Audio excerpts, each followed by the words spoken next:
Salut les amis, j'espère que vous allez bien. Alors dans cette petite vidéo, je vais répondre à la question comment évangéliser porte à porte. Alors pour vous expliquer un peu, moi au début de ma foi chrétienne, Dieu m'a vraiment poussé à évangéliser. Et une des stratégies qui m'a mis à cœur, c'est de cogner aux portes de mes voisins. Et comme je l'ai dit auparavant, moi j'étais toujours quelqu'un de très timide.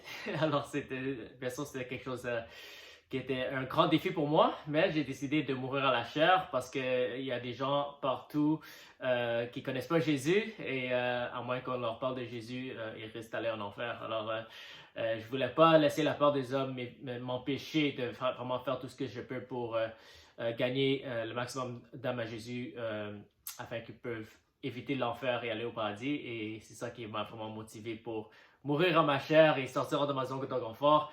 Alors j'ai commencé à aller porte à porte et c'est sûr que c'était pas facile, mais en persévérant, par la grâce de Dieu, j'ai réussi à gagner les âmes et même former les disciples, commencer les études bibliques dans les maisons. Alors c'est une stratégie très effective. Et je sais que quand les gens pensent à cette stratégie, ils pensent automatiquement aux témoins de Jéhovah et ils pensent que tout le monde va penser qu'on est témoin de Jéhovah. Mais j'aimerais vous dire qu'il y a une grande différence entre nous et les témoins de Jéhovah. Premièrement, nous, on a l'Esprit de Dieu, on a la vérité et on a le message qui peut transformer les vies des gens.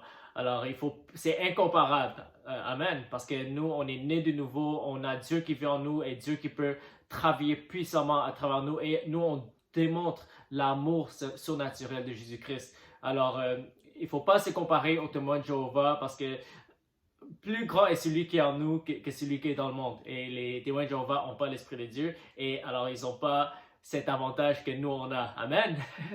C'est ça. Alors, première chose qu'il faut faire pour évangéliser porte à porte, il faut mourir à la chair et prendre cette décision de vraiment sortir hors de ta zone de confort et vraiment accepter d'être un fou pour Jésus, accepter d'être rejeté parce que même Jésus a dit que le monde va nous rejeter.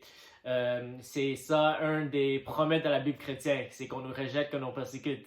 Alors, on doit être prêt à recevoir le rejet et même la persécution. Mais en réalité, c'est pas si difficile que ça, honnêtement, parce que le plus grand défi, c'est au début, parce que tu penses que tu vas être persécuté, tu penses que les gens vont claquer la porte à ta face. Mais quand tu le fais, c'est totalement différent. Tu vas voir que la plupart des temps, les gens sont gentils, même s'il y a des cas où les gens sont un peu méchants. Mais c'est pas comme on l'imagine. Quand on évangélise, Dieu travaille à chaque fois. Parce que Dieu aime les gens tellement, il veut que les gens soient sauvés. Alors, il va utiliser n'importe qui sera disponible. Alors, c'est ça. Tout ce que vous avez à faire, c'est mourir à la chair et de vraiment commencer à frapper aux portes. Même si vous êtes tout seul, vous êtes capable de le faire. Parce que moi, quand j'ai commencé, j'étais seul parce que je connaissais pas beaucoup de gens qui étaient prêts à faire ce type d'évangélisation. Mais j'ai commencé et par la grâce de Dieu, ça a porté du fruit et aujourd'hui, on est toute une équipe qui va porte à porte pour évangéliser.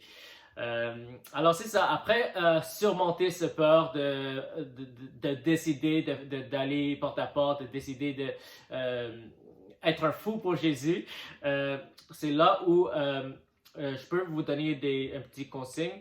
Dès qu'on frappe aux portes, c'est important qu'on a toujours un esprit d'amour, un esprit qui est un esprit de gentillesse, tu vois. Tu veux pas entrer dans les débats, tu veux pas insulter, tu veux pas, tu vas entrer dans la chair. Alors, il faut toujours démontrer l'amour et c'est ça. Moi, j'aime toujours sourire quand je parle aux gens parce que ça les rend plus réceptifs. Et on sait déjà quand on frappe aux portes, automatiquement, ils veulent savoir ce que tu veux. Alors, ils savent que tu n'es pas là pour faire des amis ou ils savent que tu n'es pas là parce que tu veux savoir tout ce qu'ils font dans leur vie. Alors, dès le début, juste pour briser ça, pour qu'ils sachent tout de suite pourquoi on est là, ce que moi j'aime faire, c'est juste partager le message en simples termes dès le début. Alors, pour vous donner un exemple, je dis bonjour, moi je m'appelle Andrew et en fait je voulais juste vous partager un simple message que Dieu vous aime et qu'à travers Jésus-Christ vous pouvez avoir la vie éternelle.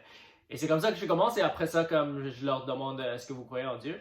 Et là, tu peux voir comment ils répondent et dépendant comment ils répondent, c'est là où tu peux dépendre sur le Saint-Esprit pour te diriger, pour leur évangéliser. Et c'est sûr que c'est toujours important de prêcher l'Évangile. On n'est pas là juste pour parler, mais pour amener l'Évangile.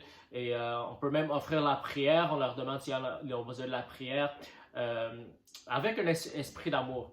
Alors ça, c'est mon stratégie, mais tout le monde peut avoir leur propre stratégie. Ça, c'est ma façon de faire, mais peut-être vous pouvez développer votre propre stratégie qui peut être même plus affective.